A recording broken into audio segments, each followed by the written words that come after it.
नमस्कार, मैं हूं आपके साथ कविता राणा। भारत से 7 समंदर पार अमेरिका पहुंचे कांग्रेस नेता राहुल गांधी सैन फ्रांसिस्को में भारतीय मूल के लोगों से मुलाकात कर रहे हैं। अमेरिका के बीच रह रहे हिंदुओं को ये बताने की कोशिश कर रहे हैं कि नफरत करने वालों के बीच मैं मोहब्बत की दुकान खोले हुए हूँ। भारतीय जनता पार्टी और आरएसएस पर तो देखिए जमकर प्रहार कर ही रहे हैं। इस बीच पीएम मोदी को भगवान बताने से भी राहुल गांधी नहीं चूके। यहाँ राहुल गांधी ने देखिए पीएम मोदी को भगवान बताया और वहां पीएम मोदी भगवान के पास यानी कि सृष्टि के रचयिता ब्रह्मा के मंदिर पहुंच गए। पीएम मोदी पर कटाक्ष करते हुए राहुल का ही कहना था कि मुझे लगता है कि हमारे देश के प्रधानमंत्री उनमें से एक है। मोदी जी को अगर भगवान के साथ बैठा दे तो वो भगवान को समझाना शुरू कर देंगे कि ब्रह्मांड कैसे काम करता है। वहां राहुल ब्रह्मांड की बातें कर रहे थे और यहाँ देखिए राजस्थान में ब्रह्मांड के रचयिता ब्रह्मा के दरबार पीएम मोदी पहुंच गए। कर्नाटक जीतने के बाद जिंदा हुई कांग्रेस अब राजस्थान को फिर से जीतने का ख्वाब देख रही है, लेकिन उनके इसी ख्वाब पर ग्रहण लगाने का काम बीजेपी करेगी। चुनाव से 5 महीने पहले ही पुष्कर के ब्रह्मा मंदिर से पीएम मोदी ने चुनावी हुंकार भर दी है। आज अपने राजस्थान दौरे की शुरुआत में पीएम मोदी सीधे ब्रह्मा मंदिर पहुंचे। पुष्कर पहुंचे पीएम मोदी का यहाँ पुजारियों ने अभिवादन किया, स्वागत किया। पीएम मोदी को इलायची की माला और साफा पहनाई। पूरे विधि विधान के साथ मंदिर के पुजारियों ने पीएम मोदी के हाथों ब्रह्मा मंदिर में पूजा अर्चना करवाई। सृष्टि के रचयिता, वेदों के देवता यानी कि भगवान ब्रह्मा के इस इकलौते धाम में पीएम मोदी को तपस्या करते हुए कांग्रेसियों का ध्यान सबसे ज्यादा गया होगा। तो धरती लोक पर ब्रह्मा जी के इस मंदिर में राहुल गांधी भी पूजा पाठ कर चुके हैं, वो भी यहाँ पे आ चुके हैं। और अब केंद्र में बीजेपी को 9 साल पूरे होने पर पीएम मोदी भगवान ब्रह्मा के इस दिव्य धाम पहुंचे।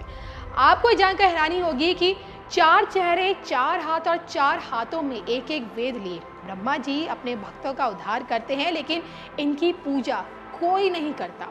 यूं तो देखिए धरती लोक पर ब्रह्मा जी के कई मंदिर हैं, लेकिन वहां ब्रह्मा की पूजा करना वर्जित मानी गई है।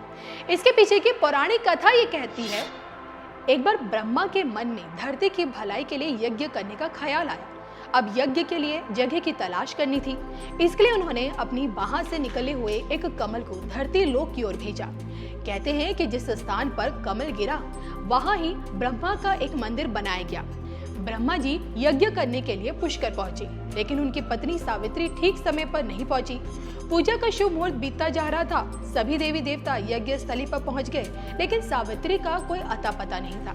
कहते हैं कि जब शुभ मुहूर्त निकलने लगा तब कोई उपाय न देखकर ब्रह्मा जी ने नंदिनी गाय के मुख से गायत्री को प्रकट किया और उनसे विवाह कर अपना यज्ञ पूरा किया।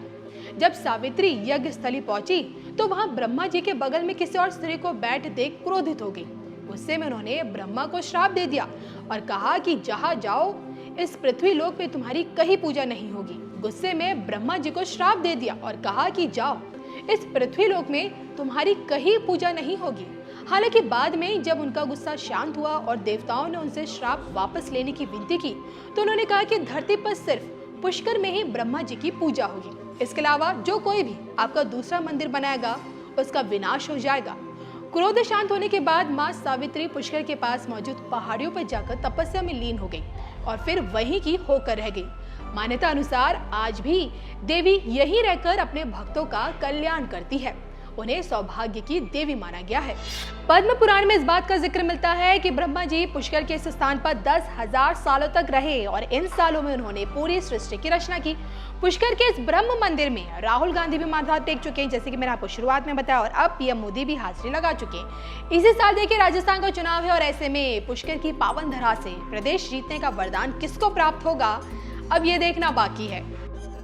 मैं आज राजस्थान बीजेपी की सराहना करूंगा।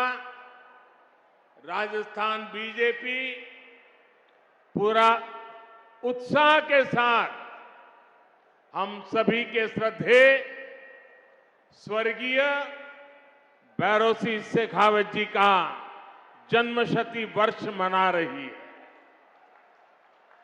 कुछ दिन पहले 15 मई को ही उनकी पुण्यतिथि भी थी। मैं भैरों सिंह शेखावत जी को भी अपनी विनम्र श्रद्धांजलि अर्पित करता हूं। भाइयों और बहनों, आज यहां अजमेर आने से पहले मुझे तीर्थराज पुष्कर जाने का सौभाग्य मिला। हमारे शास्त्रों में ब्रह्मा जी को सृष्टि का रचयिता कहा गया है।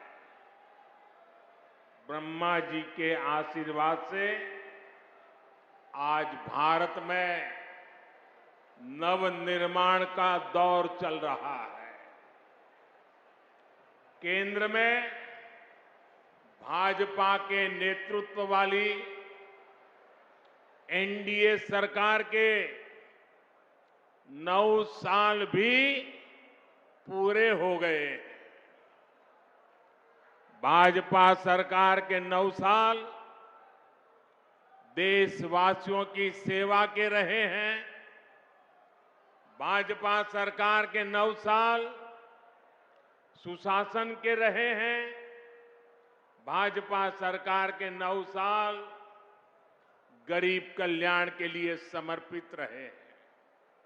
साथियों, देश ने 2014 में सबका साथ सबका विकास के नए संकल्प का आह्वान किया था।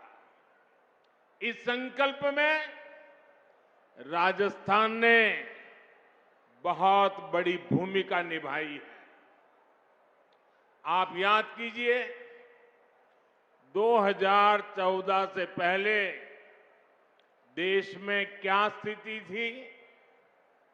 पूरे देश में जनता भ्रष्टाचार के विरुद्ध सड़क पर उतरी हुई थी।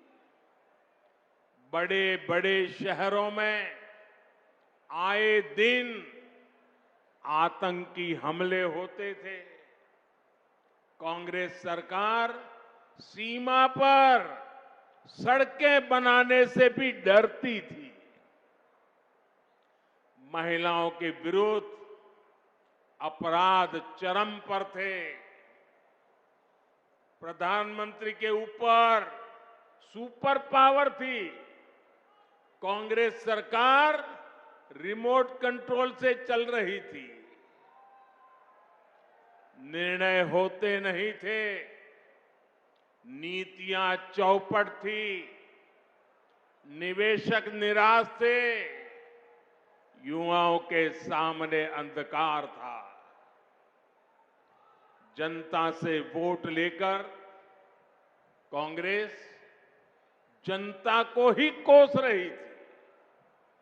भाइयों और बहनों, घोर निराशा के इसी माहौल को 2014 में आपने एक वोट से विकास के विश्वास में बदल दिया।